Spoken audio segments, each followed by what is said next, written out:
From the dawn of time, there have been two main questions that have dominated the minds of all humanity. Is there a God? And what happens when we die? By the 15 and 1600s, the arrival of the Renaissance, a third question began to pop up. A man named Nicholas Copernicus. He theorized that it was the sun and not the earth that was the center of the universe. If we were just some other rock revolving around, the sun and rest of the rocks around an energy source, wait, are we the only ones out here? Three questions became, is there a God? What happens when we die?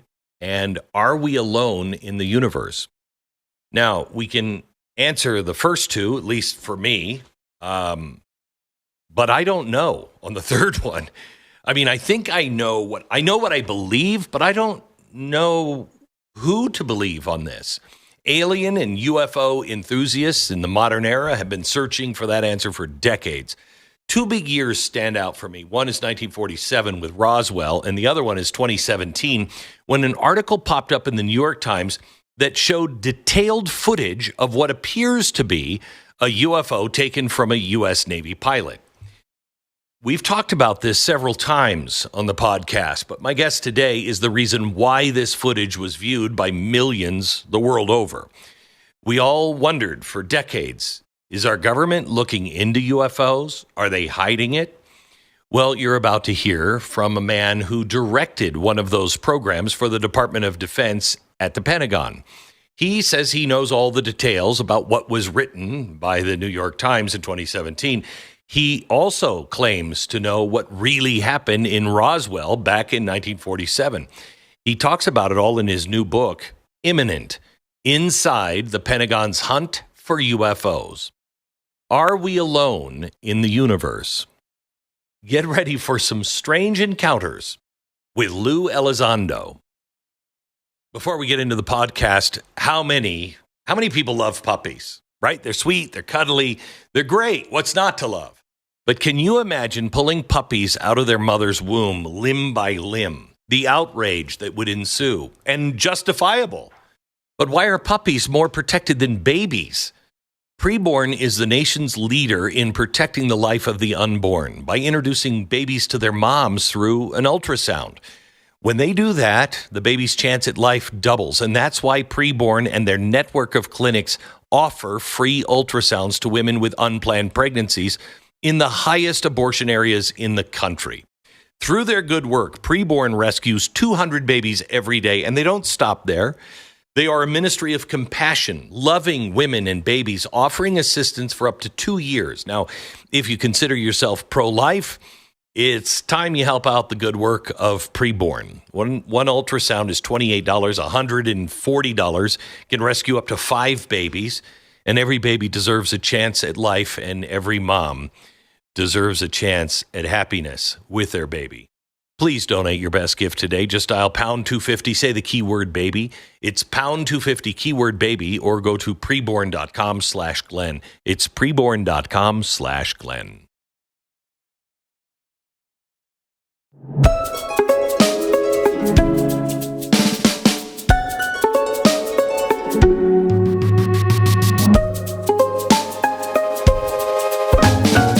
Lou, great to see you again. How are you?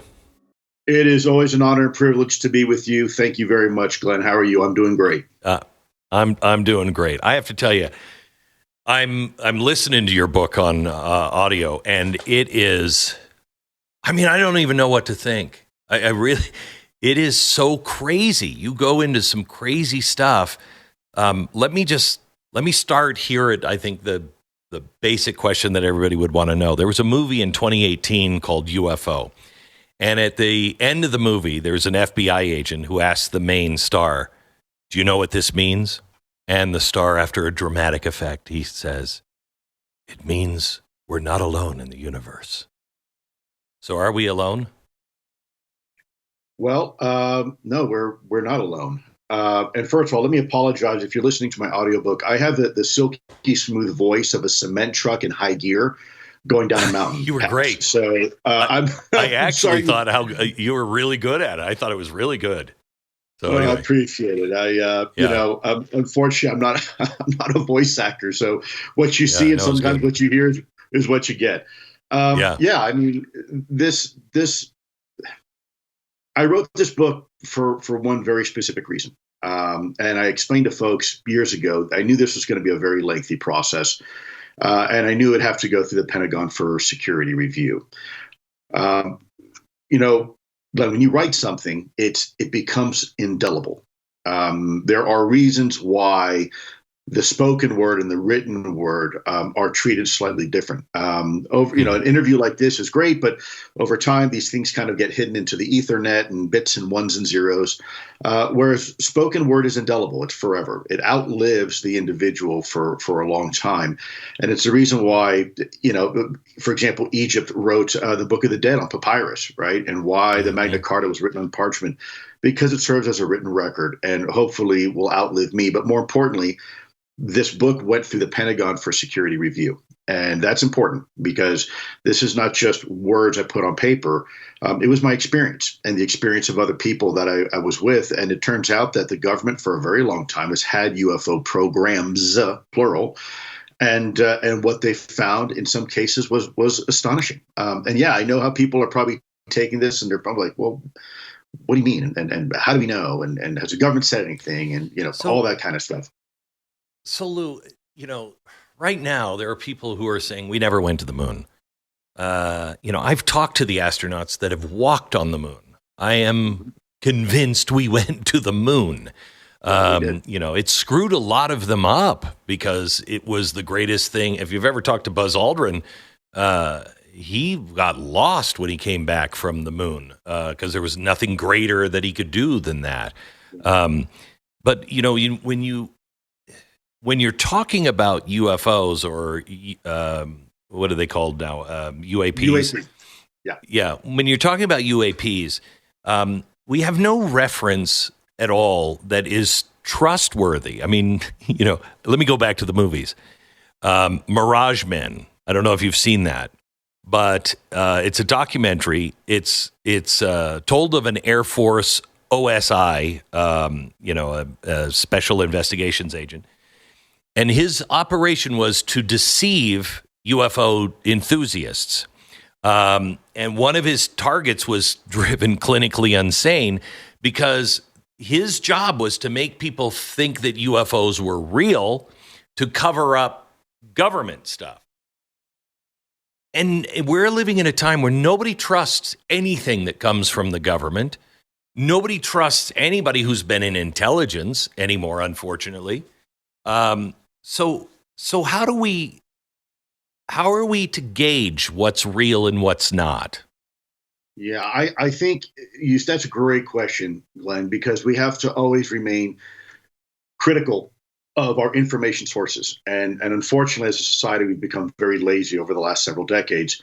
And we're used to having information spoon fed to us. And no longer is it even just information, but we want, the old Burger King saying, we want it our way and we want it now, right? And Yeah, if you can crunch in, if you can compress in a 5-minute snippet a narrative that not only tells you what I think I need to know, but maybe even how I should feel about it.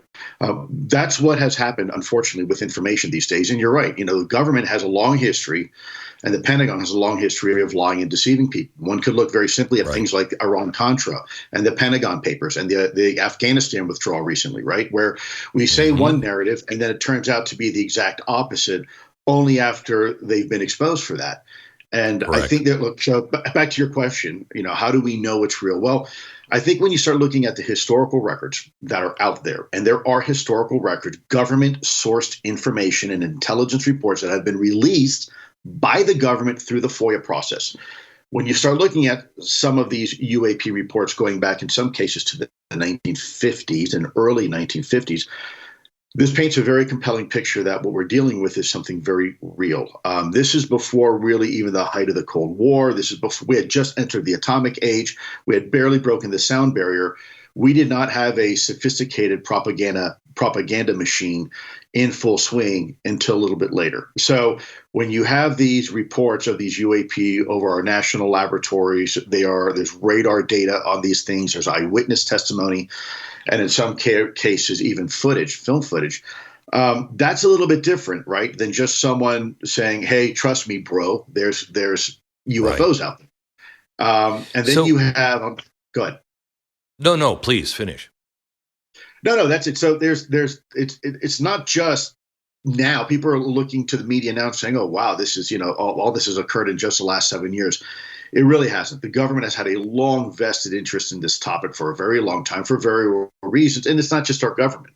There's other governments, Russia, China, other governments that are very interested in this topic as well and have been for a long time. So when you were brought into your first meeting where you thought, holy cow, there could be some truth to this, because you hired skeptics, you were a skeptic, you weren't, you're not out with running chasing for aliens all the time. You didn't even think about them when you were first asked. Correct. So what was the first briefing that you had where you thought, holy cow, this might be real? Well, there's two ways people usually, in my experience, kind of absorb this information. The first one is this epiphany, this revelation, where it's this aha moment where people go, "Oh my gosh, it's real." And then for others, probably in my case, where it's more of a slow, steady, gradual realization. I was never prone to, as a kid, a science fiction buff. My background in college was science. Microbiology and immunology. So I'm a disciple of the scientific methodology and principles. Yeah, and then later as a special agent, I always consider myself just the facts man kind of guy. But it comes to a point where you start getting information and evidence that's so overwhelming. And let me caveat, we're talking military sources, right? We're not talking about grandma seeing some lights, in the backyard. Yeah. We're talking about very sophisticated military equipment, in some cases, some of the most premier aircraft on the planet with the most premier sensor systems on board.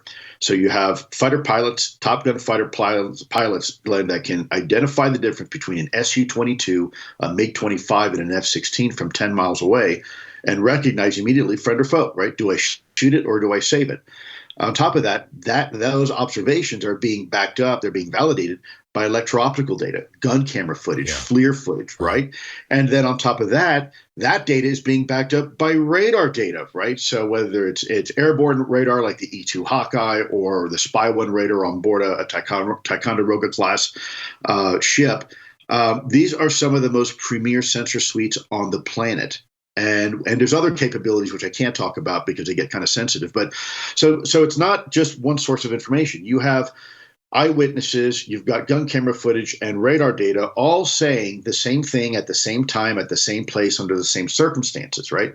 So now let's put that on the backdrop of, with my background as a former special agent, if you were to go to trial, you're well beyond reasonable doubt right now.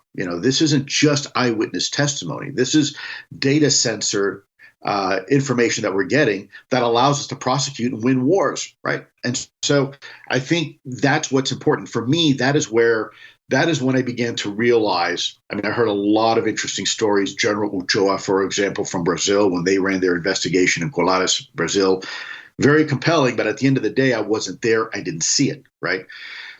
But when you have the data and you are in the office, you're in a skiff and you have the videos coming in, the classified videos, and you're looking at them from all the various platforms, that becomes very compelling. So can you talk about what you can talk about? Because in your book, you talk about Colares, Brazil, and you were in a briefing with a Brazilian Air Force general.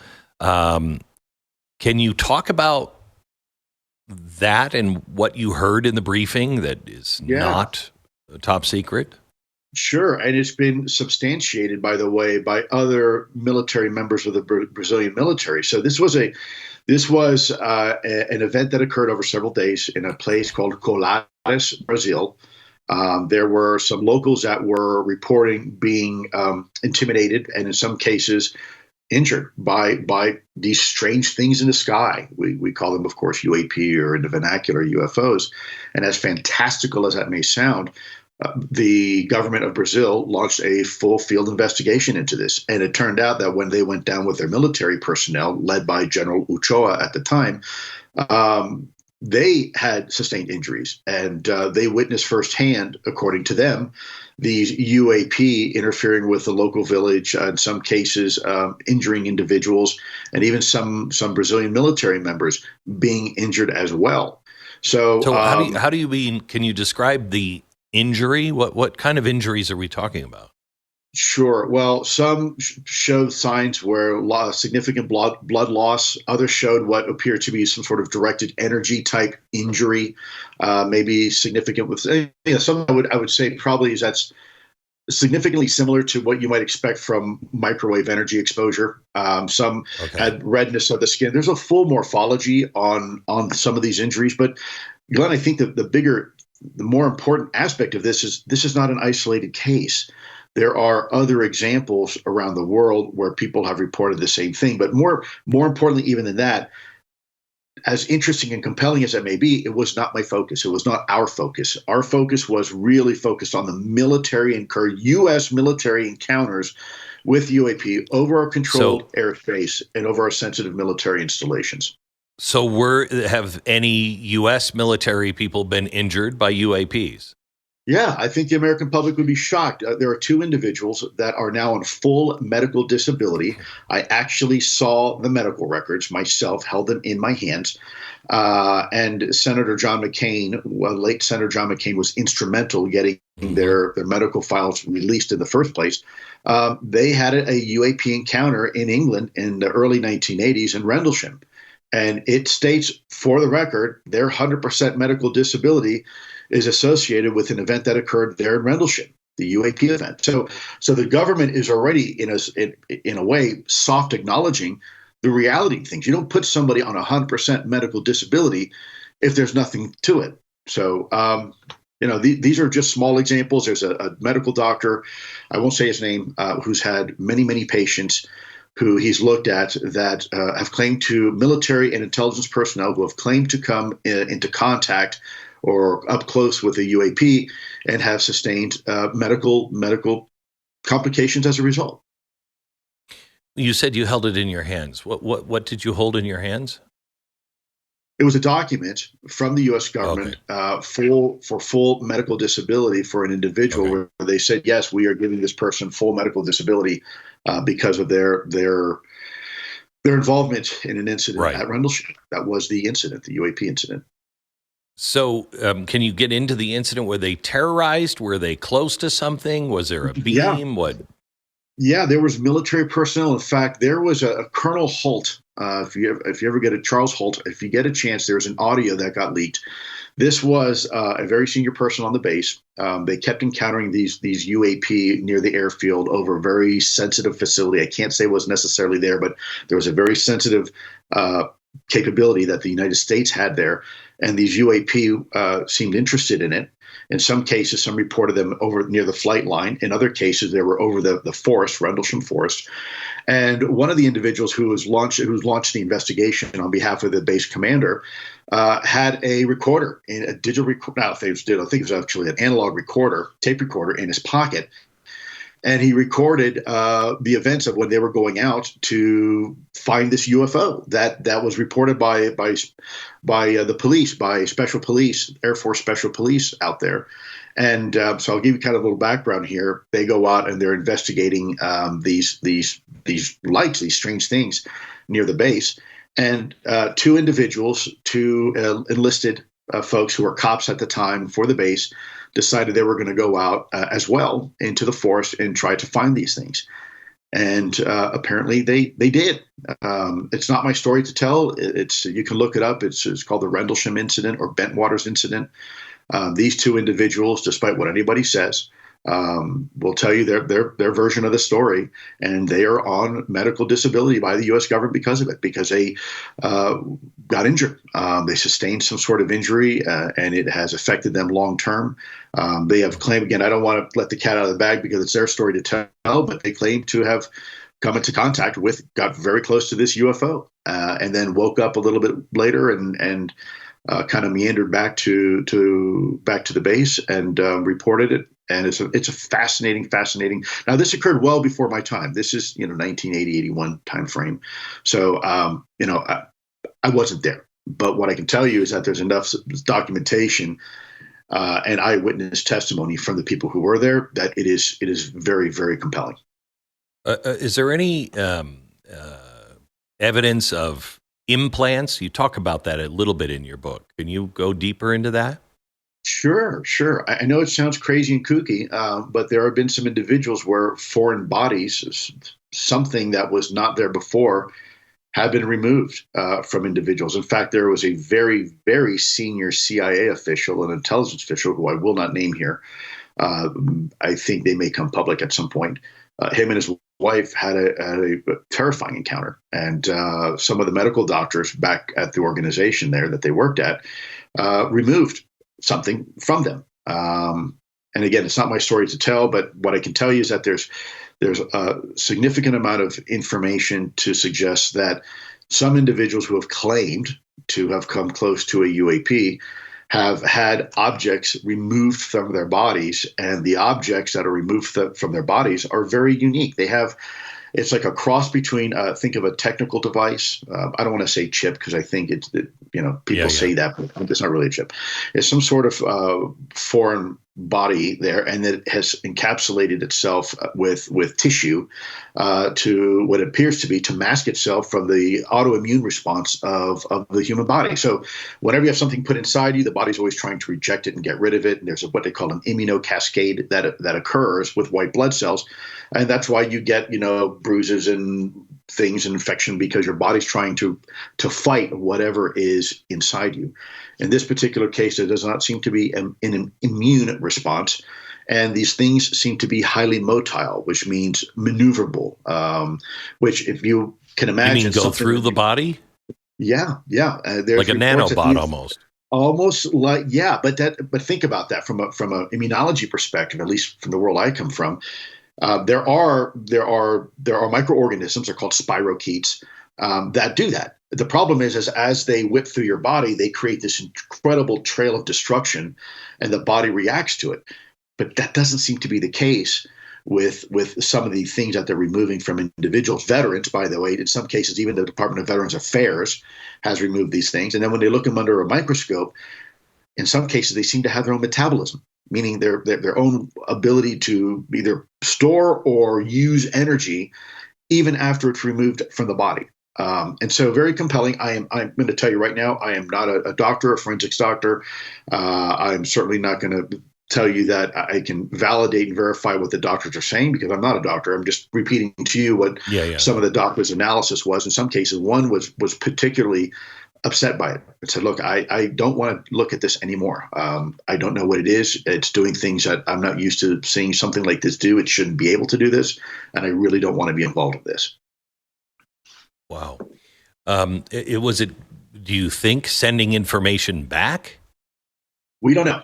We don't know. I mean, look, we as human beings do this all the time. In the African Serengeti, we get in a helicopter, we shoot a microchip into an animal to look at its O2 intake, its blood, its iron levels. I mean, look, I've got 4 German Shepherds, and I chip every one of them, right, in case one by chance gets lost. There's all sorts of reasons. It's not necessarily transmitting anything. In this case, like with dogs, it's a passive device. But who knows? There are people that are looking at these things that are doing some study in them. I have to be very careful what I say, because there's HIPAA and patient confidentiality rules that apply. But it's intriguing enough to say, there is something unique about these things. So have they used technology to interfere with any of our technology? You talk a little bit about ICBMs. Yeah, there's reports of that too, Glenn, that have been released over the last few years. The government has actual reports on UAP interfering with our ICBMs, and in fact, some cases taking offline an entire flight. A flight is a bunch of different missiles kind of daisy chained together and coordinated, from a central location. And there are reports, intelligence reports, official U.S. government reports. In fact, a lot of them are online now because the government released them, where they spot these luminous objects coming over a particular flight or a missile silo, and all of them now going offline. And if that is not concerning enough. There's information to suggest in Russia they've actually turned them on. So we're paying attention. Any country, take UAP aside, any country that has the ability to fly undetected into our controlled U.S. airspace over sensitive military installations and interfere with our nuclear response capability, part of our nuclear triad, that's extremely problematic, because that means maybe we're not as ready and capable to respond to some sort of nuclear strike. So think about that for a minute. So it is a very significant concern for us. This seems like you're describing something malevolent. I mean, well, we have to be careful with that, don't we? I mean, we could say malevolent, but some people will say, well, they're interfering with our nukes because they don't want us to blow ourselves up. Okay, fine, but we already did. I mean, I hate to say it, but Hiroshima and Nagasaki, right? I mean, right. And they didn't stop the testing from going from the atomic age to the nuclear age. They didn't stop the proliferation of nuclear weapons to now getting into the hands of a dozen other countries. They didn't stop Chernobyl, 3 Mile Island, or Fukushima.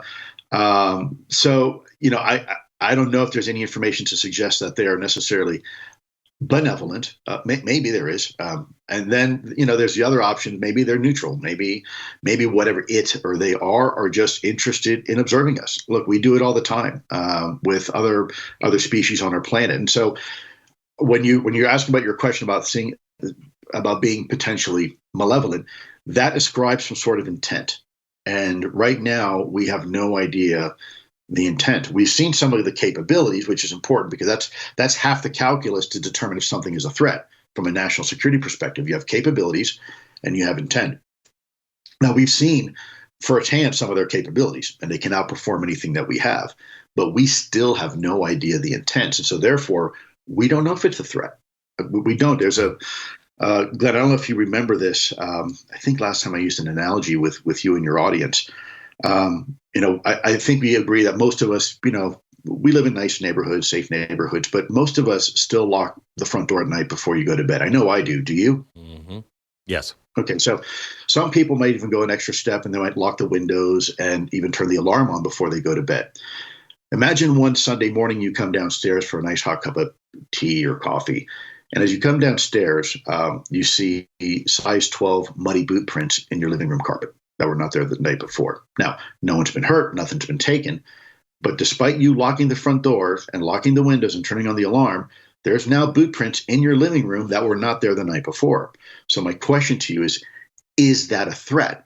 And I think the response is, well, it could be if it wanted to be, so we should probably do our due diligence and figure out how this is getting in here, right? How whoever's making these footprints, we got to figure out how they're getting in here. And so that's kind of the same analogy here. These things are coming into our controlled U.S. airspace, are outperforming some of our most sophisticated military equities. There's not really a whole lot we can do about it. Is it a threat? Well, if it was, let's say, an airplane that had a Russian star on the tail or a North Korean tail number, yeah, sure it would be. You would see a huge reaction by the U.S. government, and we would scramble 2 F-22s and get it out of our airspace. But because these things don't have a tail number or a Russian star, in some cases not even a tail or wings or obvious signs of propulsion, nobody wanted to have the conversation. It was crickets. They were basically told, do not report. If you see a UFO, you see a UAP, don't report it. Which is really antithetical to everything that you hear, about when you go to an airport or a train station, see something suspicious, say something. This was an exception to that rule. Nobody wanted to have the conversation, despite the overwhelming evidence we had from the U.S. government at the time. It's enough of a struggle just to live our lives and try to keep tyranny at bay day after day, without also having to deal with pain on a regular basis. If you're in constant pain or just occasional really bad pain, you can count yourself out. We need absolutely everybody in this fight. You're here for a reason. Now, the biggest cause of our pain is inflammation in our joints. I know, because I used to have it in my hands really badly. I couldn't button my own shirt sometimes.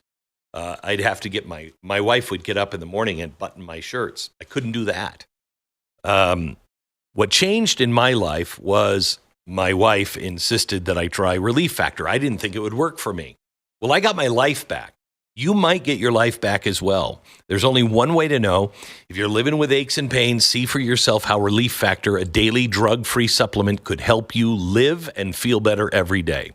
Join the over 1 million people who have turned to Relief Factor and have started feeling better in 3 weeks or less. Just visit relieffactor.com. Call them at 800-4-RELIEF, 800 the number 4-RELIEF. Save on your first order. That's 800 the number 4-RELIEF, relieffactor.com. So you talk about Roswell, and that's probably the most famous UFO kind of thing. And you say that it happened and that it crashed. Have you seen? Why do you know that? How do you know that this was real? And yeah, so for several reasons. One was some of our scientists in our organization had made that claim, but they also backed up that claim, and there was material that was allegedly recovered.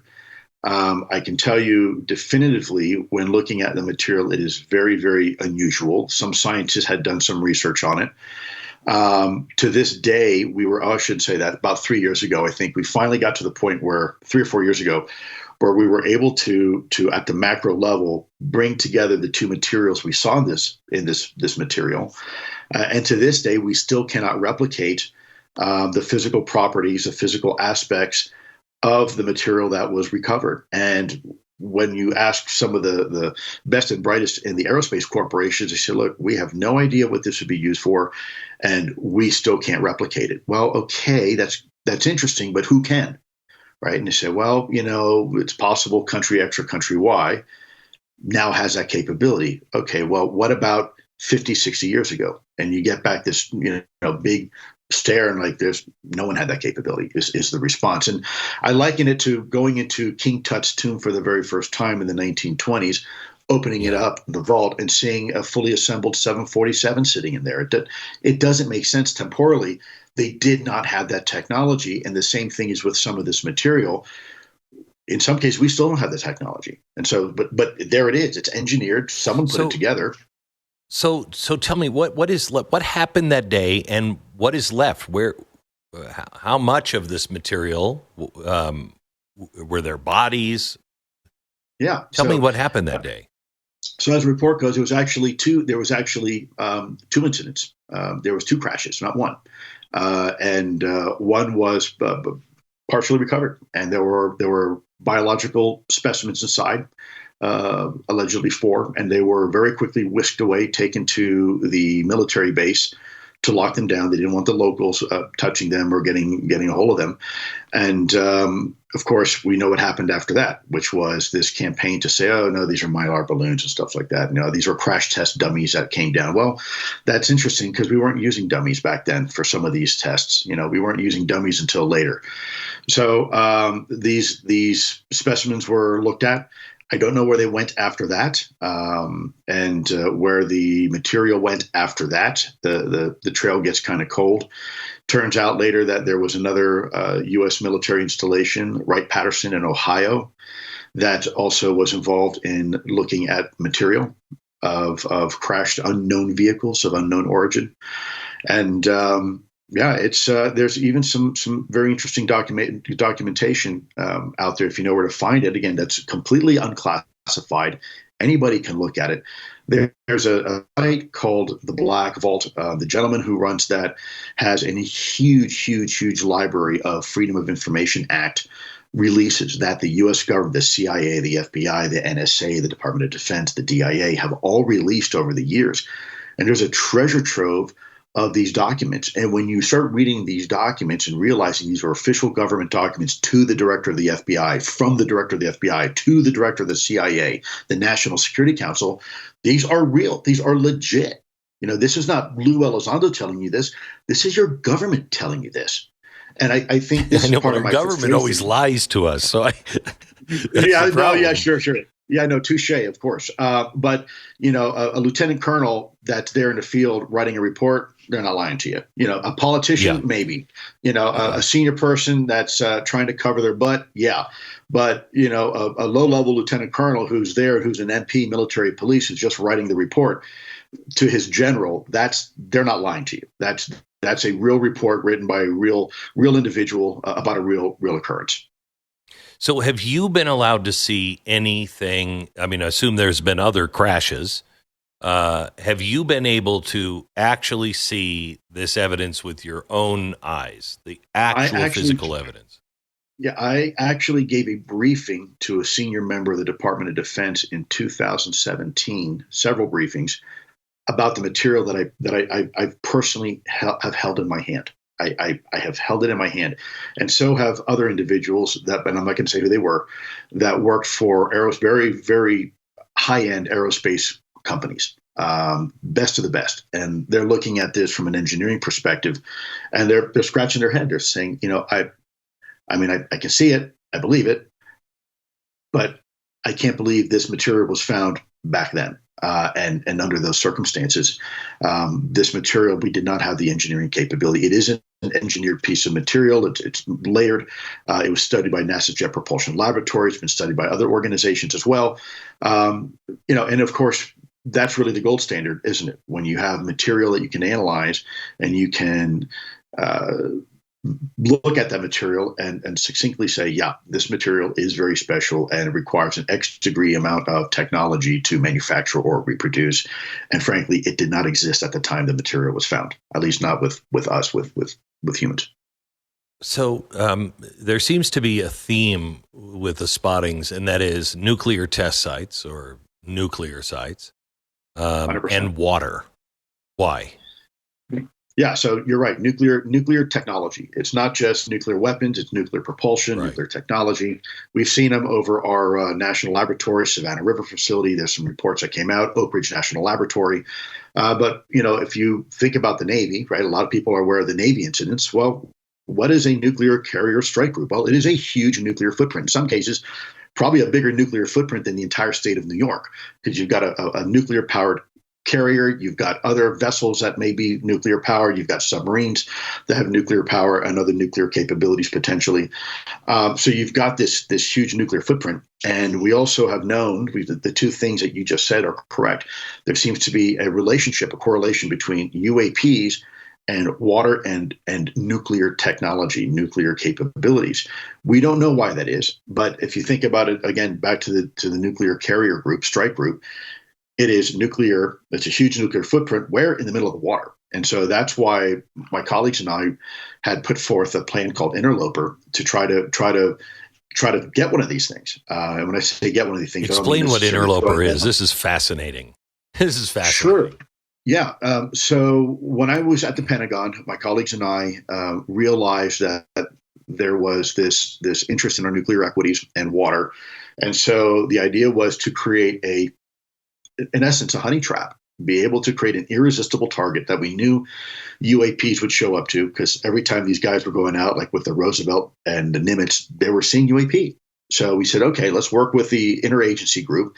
Let's talk to other members of the intelligence community, and let's create this honeypot where we would put this nuclear carrier strike group in a certain area, and then as the UAP show up, we turn on the lights. We turn on all our sensor data to start collecting information, telemetry, and other stuff on these signatures on these UAP. And so everybody liked the idea. It went up. It got staff. Went up to the Joint Staff. We had a lot of support for it. And then at the very end, it got killed by somebody at a very senior level. And there's some speculation why that occurred. A lot of folks believe is because we were getting too close to another UAP effort, long-running UAP effort that the U.S. government had going on, and it was put on ice for a little while. And they were getting concerned that maybe our group was getting too close to their group. I don't know if that is correct. That is just some suppositions by some of the folks, some of the members of our team. I don't know if I personally believe that. It may have just been too risky. There's always this concern when you're talking about UAPs in the government because it's controversial, and I don't think anybody wants to be associated with UAP and the government because it's got kind of that silly factor, that woo factor. So there's some political issues there that we're also, but I think. There's also stuff that you talk about in the book, like Collins Elite. Talk about Collins Elite. What is that? Sure. Yeah, Collins Elite is a group of, and I don't want to say fundamentalists. I would rather say probably maybe more radical, religious individuals in the government, particularly in national security, the Pentagon, and the intelligence community, that are very, very staunchly devout religiously. And by the way, I'm religious, so this is not. I'm not hating on anybody. But they had a moral issue with us pursuing this topic. They believe that it contradicted their theological belief system, that these UAP were in fact demons. They were, it was, if you studied UAP, then you were going against the word of God. And by the way, there are some. Wait. Why? Because we're the only intelligent beings in the universe, or because they actually believe these were demons? Yeah, no, I can't tell you why they thought what they thought. Look, there's people right now that believe it, that these things are demonic. My response is, look, at the end of the day, I can't say for sure that they're not. I don't know, but I think we should figure it out. I don't understand how. I've never seen anything in the scriptures or anything that says demons needed vehicles. Well, I think they're going back to scripture of being deceivers and, trying to lure us away from the path of righteousness. Again, I don't want to get preachy here. I understand their perspective. And by the way, I don't blame them for it. I'm going to be the first one to tell you, but what I do disagree with it. I think at a minimum, we need to figure out what's going on. Look, Galileo, when he first proposed that the Earth was not the center of the solar system, look what they did to him, right? They almost killed him for it. They even refused to look through the very telescope that he had made to prove his observations. So, and at the end of the day, it didn't really at all contradict religion at all. In fact, maybe in some cases, maybe even reinforced it and showed the grandeur of the universe. And so I had a conversation not too long ago, a couple of years ago in Italy, with a very senior academic from the Vatican about this topic. And he said to me, he says, look, it's interesting you say that because at least in the Catholic faith until the 1600s, it was heretical to say that there couldn't be life somewhere else because you're putting artificial limitations on the dominion of the notion of God and his omnipotence. So, I think it's probably more of a modern interpretation that maybe these things are representative of some sort of demonic, presence. I don't subscribe to that. And, there are some religious fundamentalists in the government. I don't mean just Christian, right? There's fundamentalism by any other word is still fundamentalist. But are you talking about, because I've never heard of this group. Are you talking about like a secret society that is coordinated on thwarting things? And how did you even find out about this group? Sure. Yeah. Well, we've faced them before. They were trying to shut the program down. We knew who they were. I'm not going to say their names, obviously, but I knew who some of these people were, and they were very, very religious. They wore their religion on their sleeve, and everybody knew it. And there are examples in the Pentagon that you can look back historically of individuals who are devout and they make decisions based upon their faith. And I don't personally necessarily agree with that, but I also don't necessarily fault them for it. And so the Collins Elite, going back to this secret society, I don't want to be conspiratorial because I don't know if it's necessarily a formal secret society. That's what they're referred to as. It could be just a loose affiliation of like-minded individuals that, for whatever reason, don't like this topic or like to influence national security decisions or recommendations based upon their faith. I don't know. I don't know enough about the organization to say definitively, but there is a strong alliance with some of those individuals. And if something is against their perspective, then they tend to become very vocal about it. let's go into some of the weird stuff that I think is weirder than this. Skinwalker Ranch. I'm at my ranch right now, and Skinwalker Ranch is not far away. And the people in this area are very fascinated by Skinwalker Ranch because it's Indian lore, Native American lore, and also lore, stories that have been passed down and been told, around campfires or, serious, people talking over a cup of coffee, in the morning. What is your relationship to Skinwalker, and what can you tell us about it? Yeah, I don't have a real relationship with Skinwalker. When I first came into the program, there were elements of our effort that were very focused on Skinwalker. So tangentially, I would read a report here and there. Look, there's a lot of weirdness in this world, and I think part of the problem is that anything we can't explain, we say is paranormal. When in reality, everything by definition is paranormal until it becomes normal. This cell phone 50 years ago would certainly be considered paranormal. It's just something we don't have an explanation for yet. There is weird things in this world, not just UFOs. You're right. The indigenous people of this continent have long reported skinwalkers and wendigos. I live here near the Crow Nation. If you get them talking candidly, they'll tell you there's a deep belief in this. And there's people who also report seeing and encountering strange things. Is it a natural phenomena like ball lightning or St. Elmo's fire, which could be, but maybe it's something else. We're always putting limitations. Let me give you a perfect example of this, Glenn, if I may digress just for a quick second to kind of emphasize my point. I went to school to study microbiology and immunology. And our species, there are some scientists that will propose that our species has been here around in modern form, Homo sapiens sapien, between 100 and 200,000 years. Now, if that's the case, it was only 2,000 years ago because of the Greeks. We recognized there were two types of life form on this planet, and you were either A, a plant, or B, an animal, and they kind of wrap humans as being within the animal kingdom. And it wasn't until 300 years ago, only 300 years ago. So if you look at a 24-hour clock and say 200,000 years ago is, zero in the morning, right? It's only been roughly the last maybe 40 seconds towards midnight that we discovered another form of life that's been on this planet all along. And it's neither plant nor is it an animal, and that's the world of fungus. And so we pat ourselves on the shoulder.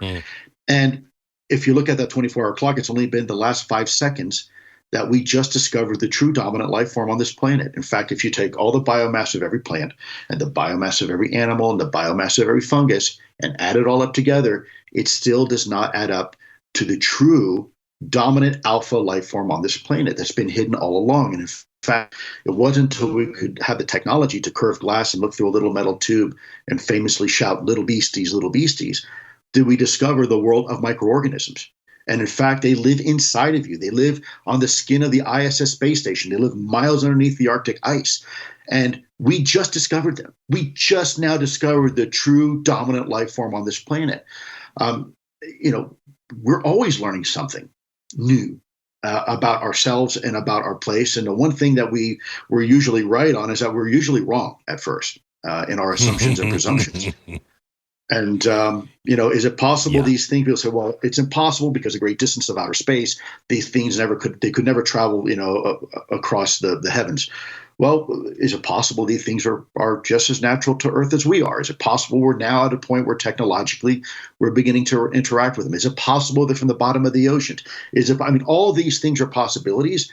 And so, I always try to encourage people to keep all options on the table until they're no longer on the table. Can you tell me the difference between AAWSAP and AATIP? Yeah, depends who you ask and what day of the week. I can tell you with my involvement. When I came in, the contract was under the auspices of OSAP. Think of a big umbrella. There was a SAP. Smaller effort. AAWSAP, OSAP. And then there was a effort, and that included Skinwalker Ranch. Then there was a more focused, nuanced effort that was focused primarily on military incursions of UAP, and that was my focus. That was my interest in that. And so some of the folks that were working OSAP were also part of AATIP. Some people will tell you that AATIP was a nickname, but it also became a very formal name. And you can see that in the 2009 memo that Harry Reid wrote to the Deputy Secretary of Defense, Lynn, where he talks about AATIP. And P in AATIP means program. Advanced Aerospace Threat Identification Program.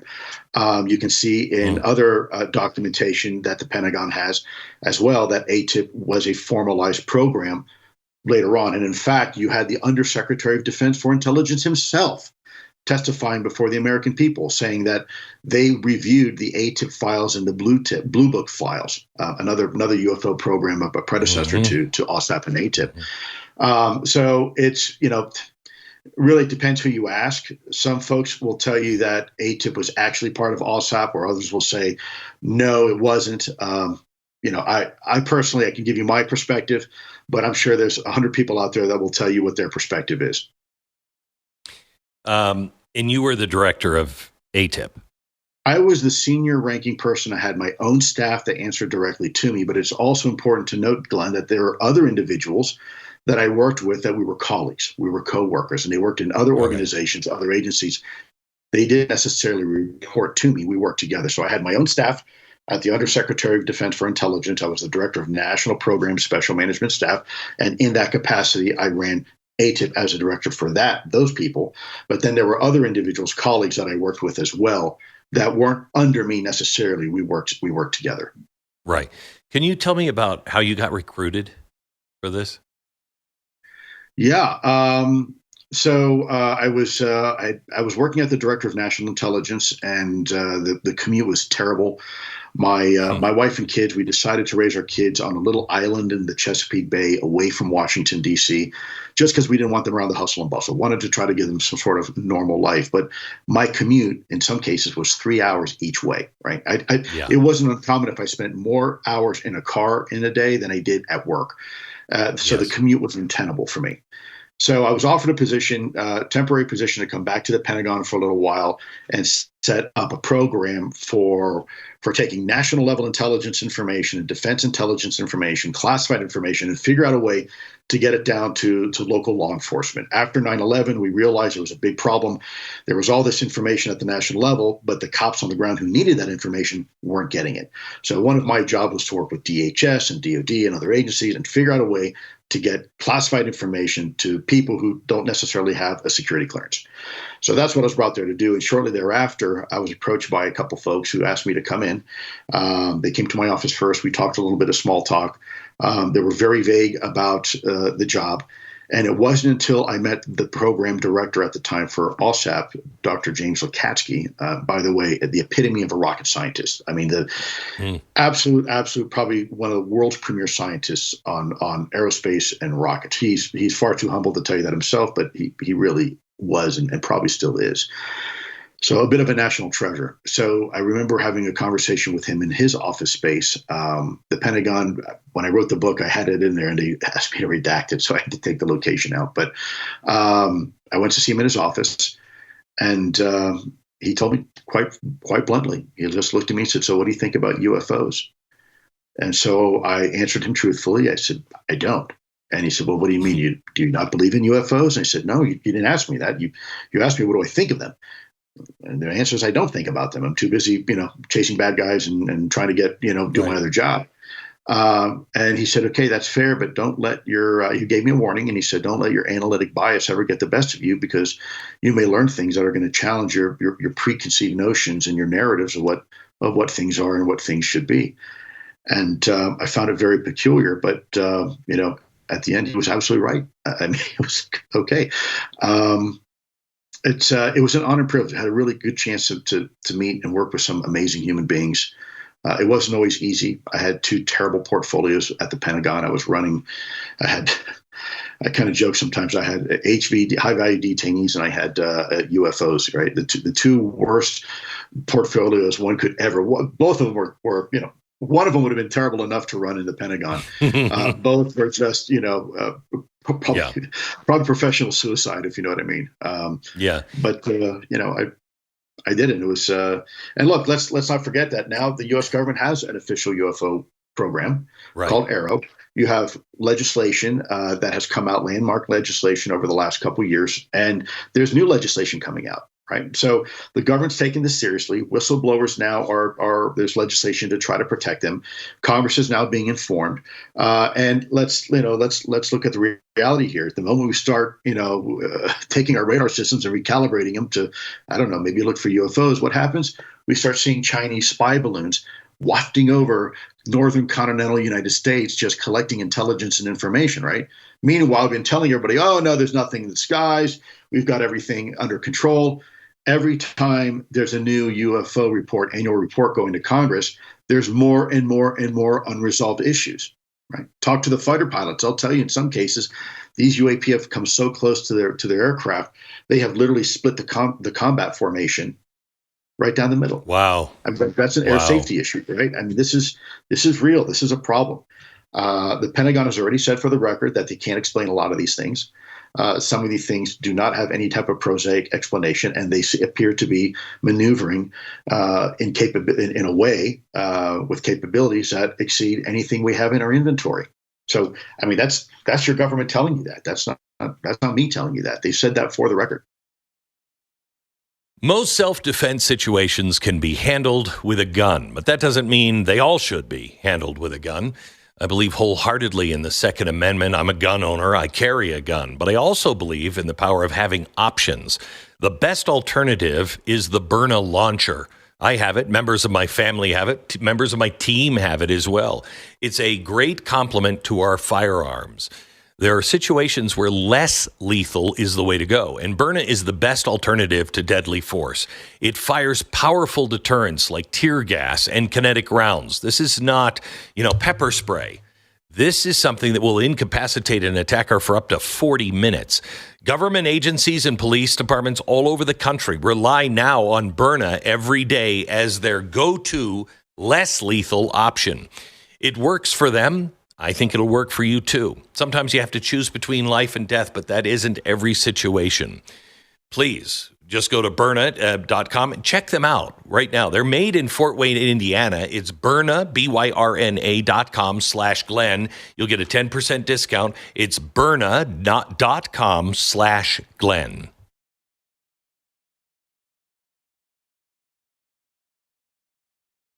So our government has been involved in so many things, sometimes really good things, sometimes really dark things. Absolutely. And we've done horrible things to our fellow man. Horrible. I mean, look at the syphilis experiments, right? I mean, we let human beings die. I mean, it's appalling, yes. So when people say, oh, we would never do that. Oh, we've done a hell of a lot worse than that, trust me. Yeah. But you were in a project called Project Stargate. Can you talk about Project Stargate? Yeah, so let me be very clear. Stargate at that point had supposedly ended. What there was were these vestigial pockets of individuals who were part of that program that were trying to revamp, to basically bring it back. Rebirth it. Yeah, rebirth it, bring it back. Okay. And so Stargate started quite some time, several decades ago, in the late 60s and early 70s by a gentleman named Dr. Hal Puthoff. Dr. Hal Puthoff had worked for various intelligence agencies, worked for Stanford University, and the CIA was very interested in trying to gain a strategic advantage over the Russians. We knew that the Russians had what they call a psychic espionage program. We knew that. So we wanted to have a psychic espionage program. And so Hal Puthoff was one of the guys who created it. It's a true story. You can look it up, and it was called Operation Stargate. And before that, it was Grill Flame. And before that, had a bunch of other names. It bounced back and forth between CIA, DIA, INSCOM, Intelligence Security Command. And they were recruiting soldiers who apparently displayed a certain type of level of a gift, cognitive gift, to spy on the Russians using psychic power. Now, before we kind of say, oh, that's silly, look, law enforcement agencies to this day still use psychics, and they're recovering people. They're finding dead bodies. They're finding people alive. I'm not going to say it's not strange, but it's effective. We know it's effective. Right. In fact, if you look at the history of Stargate, you'll see there were some incredible moments where the fidelity of information what we couldn't, even our best satellites couldn't pinpoint. In one case, there was a crashed Soviet supersonic test aircraft that crashed over Africa, and we couldn't find it. And it took a couple remote viewers, and they were able to locate the aircraft. So it does work. How it works, I'm not sure anybody really knows yet. I do not think it's paranormal at all. I think it's probably involved in quantum mechanics, quantum physics. If you talk to a lot of neuroscientists now, they'll tell you that they believe human consciousness is actually a quantum process. And if you understand that, then it's not such a big leap to understand what we refer to as psychic. It's really just it's something that a lot of people do, quite often. It's funny because it's, I don't know if you know this, but there was a program in Germany, and Hitler released some of the gypsies and some others from prisons that had, quote, psychic ability.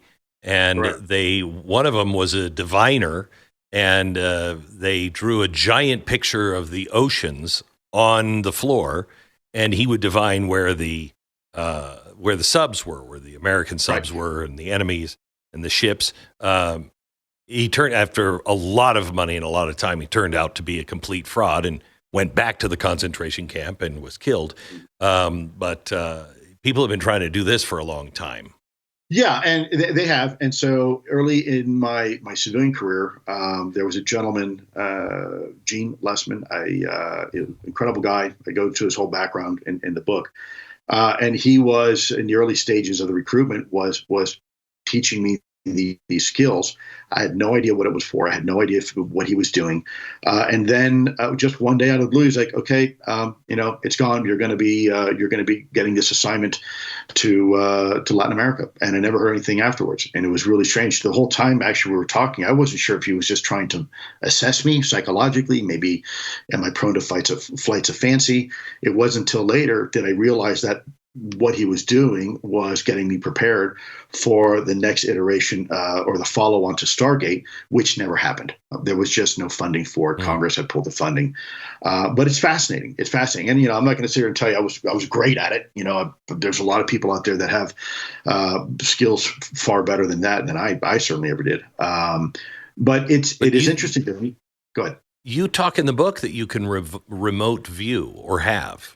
Yeah, but I think, a lot of people do that. For example, when you're out of town and maybe a friend or your child calls and you're like, "Man, I was just thinking about you. I was just about to call you." That is an example of what that connection may be through maybe perhaps it's quantum entanglement. You start, the human brain gives off brainwaves. That's how we know if somebody is clinically dead or not. Okay, so that's there's biochemical processes that occur that become bioelectric processes. We transmit all the time. In fact, there is recently a YouTube video of a gentleman who I believe is quadriplegic, and they fit this helmet onto him, and now he's playing Call of Duty simply with his brain. Right. So we know that's a fact. People give off brain waves, and it's possible that potentially people can, as we transmit, maybe some people are more in tune and can receive them. I don't know how it works. I'm certainly not a scientist or am I qualified to even think how it works. But I would, someone like Hal Puthoff would be a great person to talk to because he can tell you everything about that program and what the gaming theories are and why it works. And remote viewing, though, is the idea that you can remotely see things. You can go places. You could be in you can see things separated by space and time. Now, that is the definition of it. There's also compelling information to say that, people say, well, as much as it works, it also doesn't work. And, they're right. They're right. There's examples where it fails miserably. So, it was never to be used as a tool, as an exclusive means of collecting information. It was just there to help hone in. I suspect very much like why law enforcement to this day uses people who are quote unquote psychics or whatever to help them in investigations. Again, that I was not really exposed to it for very long, so I'm certainly not an expert in it. I saw some things and was privy to some things, but there's organizations and people out there that could probably give you a much better comprehensive understanding of how it works and if we're still using it and whatnot. Tell the audience what you say about when you were briefed in the skiff from your main scientist on how they think UAPs work with, I think you call them warp bubbles. Yeah, and actually that wasn't my term. The U.S. government. So let's kind of backtrack here just a little bit. Let's rewind. One of the arguments is that the vastness of space is so great, and that we cannot break the universal speed limit of the speed of light, that it would take centuries, if not millennia, for a life form to get here. It's just the vastness of space is too big. There are some theories that kind of shortcut that, because we know we can't go faster than the speed of light. But if you look at the theories of what they call an Alcubierre drive, you can compress and stretch space-time to a degree that allows you to travel faster than light without actually having to break the speed of light speed limit. Now, I know it sounds kind of strange, but if you look at how this theory works, it makes sense. In essence, you create a bubble around yourself, and you can compress space-time in front of you while space-time is being, in essence, elongated behind you, and so you move within this bubble. What is space-time? Because people will say, well, you're kind of hurting my head here, Lou. What do you mean space-time is flexible? There were three types of physics models. The first was Newtonian physics. Really, during the Renaissance, it was Newton who really understood the relationship and the observations of physical matter in a physical world, right? Force equals mass times acceleration. I put enough energy into this, and it's going to go this direction. It's going to stay in that direction until it's interfered by an outside force, etc. Then along comes Einstein, who proposes that space and time, the very fabric of space-time, is connected. We look at this empty space, and so there's nothing here, and but if you can imagine that the very volume of space that you, let's say, draw a magic cube and say, okay, here's space, it's flexible, and a lot of people say, well, I don't understand. Well, we've observed it. We know that's a fact because right now the Earth is warping space-time, and in fact, what we call gravity, which is that's not really gravity. That's an effect of gravity. What this is simply the warping of space-time, and so the objects come together. If you could, the scientists at AATIP came forward and said, look, for all these years we've been trying to find the different exotic technologies that can explain the peculiar performance characteristics of UAP. In essence, how do UAP fly, right? And what are all the technologies you would need to do it? It was in 2015 where they had this revelatory moment where they realized the 5 fundamental observables of UAP, which were hypersonic velocity, instantaneous acceleration, low observability, transmedium travel, and, in the vernacular, anti-gravity, were all possible if you could do one thing. And I just want to emphasize, this wasn't my theory. This were the theories posited by our scientists. Right. And they said, basically, if you could create a bubble around you in a localized area that insulated yourself from the effects of space-time, then the way people would perceive you inside that bubble would be different than the way you perceive space-time. Meaning, for example, if you were to eliminate all the effects of Earth's gravity and space-time around you, and you could manipulate space-time in a localized area, what for you is just a walk in the park, maybe taking a stroll down the road, to me, I would see you going in super fast speed. So let me give you an example here. And Glenn, I'm not an artist, but let me see if I can make this a little easier here. So you're playing one on the podcast. Yeah, I'm going to pretend to be an artist, and I'm going to draw it down too. While you're doing that, I've always understood space-time as more of a map of where you are, and right. It's a map. Oh, that's what you're drawing? Yeah. So in essence, what you have, this is a 2-dimensional representation of space-time. You have points A and B, and let's say I fly from LA to Baltimore, and it takes me 5 hours and 2,000 miles to do it, and that's usually expressed as a function of distance over time. Right? And you can express that linearly. But if you had the ability to compress space-time a little bit in front of you, all of a sudden now your distance between A and B is shortened significantly, right? Correct. And so it's kind of like an Einstein wormhole, isn't it? Yeah, it's really the same principle of a black hole. So a black hole is nothing more than extreme Earth or an extreme sun where the gravity is is so great that it literally rips a hole in space-time itself. Everything that has mass and volume has gravity of some sort, Right. and warps, distorts space-time. And so Correct. the scientists said, hey, look, if you could create this bubble, then you would be able to do things that seem like magic to the outside, those of us watching it, but in reality, it's just advanced physics. And so it's a rather lengthy mathematical formula, but folks like Hal Puthoff and others were the ones who came up with the theory. And it was kind of this unifying theory for the first time that the government had that explained, okay, well, maybe this is how they're working. And in fact, may even explain the shapes and the morphology of UFOs, from small lenticular, think of a sports car, maybe hold 3 or 4 people.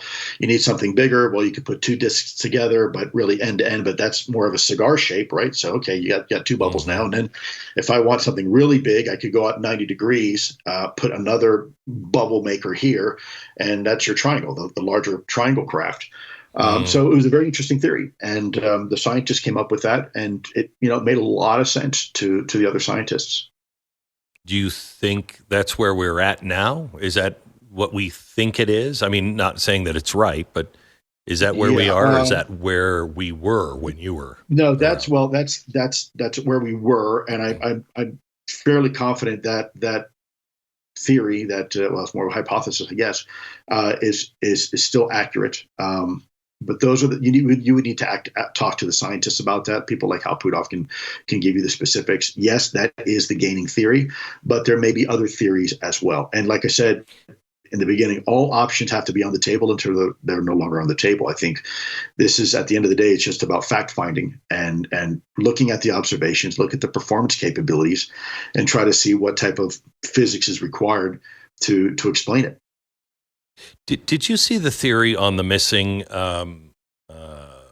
Malaysia airliner, where it was? Have you seen that? I've seen it, and I'm always very careful for me, Glenn, because recently. So look, I'm a science guy, right? I've always just follow the science. Recently, about 3 weeks ago, Google, someone on Wikipedia, decided to label me as a quote unquote conspiracy theorist. I'm not a conspiracy theorist at all. That's just someone trying to minimize, this topic and kind of chip away at the narrative. I'm very careful to be open-minded about everything. I know that the Malaysia airline, there were some people that were claiming there was maybe some UAP involvement. I don't know. I did not pursue it. I know some of the people that I've talked to who were dead for it and dead against it. Something it's a complete nonsense. It's fake. Others said, no, that looks legit. And I could not tell you, Glenn. I have no idea. I am not I do not go down the conspiracy rabbit hole very often, simply because I'm trying to remain open-minded towards everything if I can. So when you left, why did you resign and then decide to talk to the New York Times? And is that when the trouble started with the government? Were they? Yeah. Why did you resign? Wow. So for years, we were having these issues with UAP coming up close and personal to our military equities, to the point where I remember an email from someone out in the fleet saying, hey, man, we can't keep people below deck forever. These things are all over the ship. What do you want us to do? And time again, the cavalry's coming. We're trying to get, senior leadership involved. We'll get you an answer. And so I kept briefing senior leadership. At the time, my chain of command did not have a permanent USDI. That is a Senate-approved, Senate-confirmed position. And so the leadership at very senior levels did not want to tell Jim Mattis, about this topic. They wanted to wait till we had a permanent USDI, had the chain of command work, and then inform the boss and see if we could give some sort of answer to the questions that they knew he was going to ask, right? I had a chance to work with Jim Mattis back in Afghanistan. He's an incredible human being. He's one of 5 people that he called me at 4 a.m. right now and said, put your boots on, and need you to go to war, I would do it. He's an incredible human being. And if you know Jim Mattis, he's a man who wants more information, not less. So we were briefing his seniors.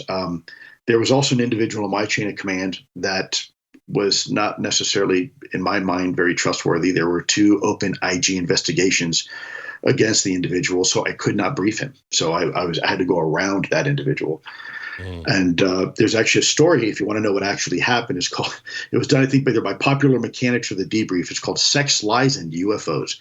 But in there, you can see what actually happened to me. So when I decided to leave the Pentagon, I wrote a resignation letter that I knew they would not be able to stop. They would not be able to legally keep it from the Secretary of Defense if I addressed it to the Secretary of Defense.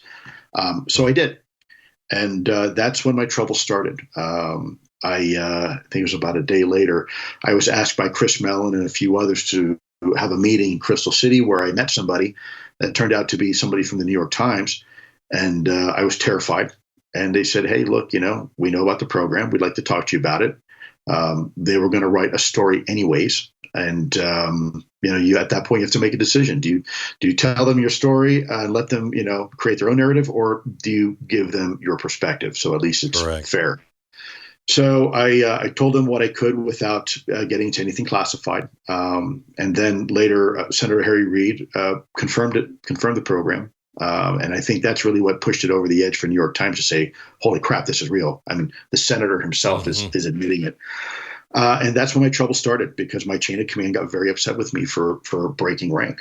And it was very, very difficult. It's still very difficult, because there's still elements of that resistance in the Pentagon that will continue to lie about what AATIP was about, what we did, who we were, to the point where my good friend, the senator, had to actually write a memo.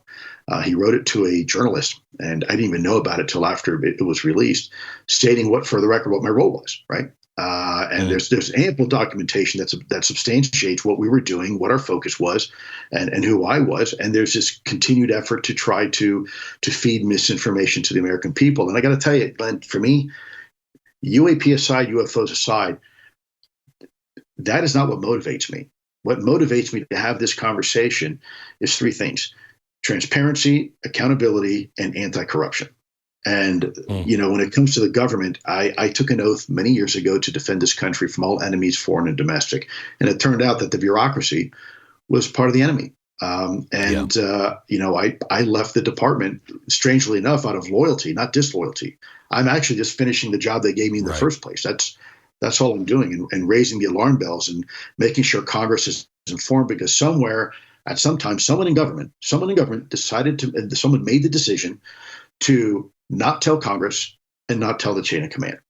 And we live in a democracy, and the moment you start doing that, you start what I consider as a corrupt act, where you start making decisions against your own sense of your own moral compass, right? That you now have a corrupt behavior. You're doing something that is corrupt for the benefit of, you're trading something, a value, your values, for something else in exchange. It's a very slippery slope, from democracy to tyranny. This is not the way the government works. Yeah, you Correct. have to have accountability. And if it is your job, we forget this is a government for the people and by the people. And if you've forgotten that, you need to get out of government. That you are a servant of the American people. And if you are not prepared to do what is necessary to satisfy that oath, then you got to get the hell out. And this is not just with UFOs. There's time and time again, we see people making unilateral decisions. Look, you can only classify information for 2 reasons: protect sources and protect methods. You're not allowed to classify information to save embarrassment to the government. You're not allowed to make things classified because to hide malfeasance. And yes, that is exactly what's happening. People are abusing the system, and they're making decisions on behalf of members of Congress and the executive branch by themselves, in a vacuum, in a void. And I think, look, if that's the way it's going to be, then fine. But then let the rest of the American people know, because, we know how to deal with that. We've done it before. We'll deal with it again. Be straight with the American people, but don't lie. Don't obfuscate. Don't say, this isn't true when it is true.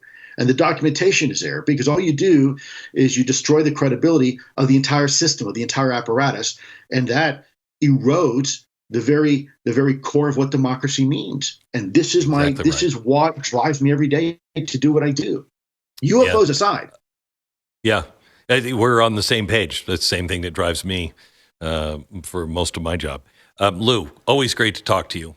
Thank you. Enjoyable book. I still don't know what to think, but thanks for being out there. Appreciate it. That's right, Glenn. I appreciate it. And there's you ever want to talk to some other folks, let me know if your audience is interested. Yeah. My book is it's my perspective, and it got approved. It took about a year, but it went through the security process, and it got approved by the Pentagon. So hopefully, anybody else who wants to come out and be a whistleblower and have a conversation doesn't have to start from scratch anymore, right? They can look at what happened. I would love to. If there's there's other whistleblowers, I would love to hear from them. Love to hear from them. Well, you should talk to a guy named Dave Grush. He's a good guy. Dave Grush. He testified before the American people about the topic, and he is legit, 100%. I worked with the guy. He is who he says he is. Interesting guy. But anyways, my honor and privilege, Glenn, as always. Thank you so much. Enjoy your wonderful ranch. I'm in Wyoming right now, where I live. So we're neighbors. Kind of neighbors. We are. So anyways, thank you very much for all that you do. Thank you. Take care, good sir. God bless. You bet. You too. God bless.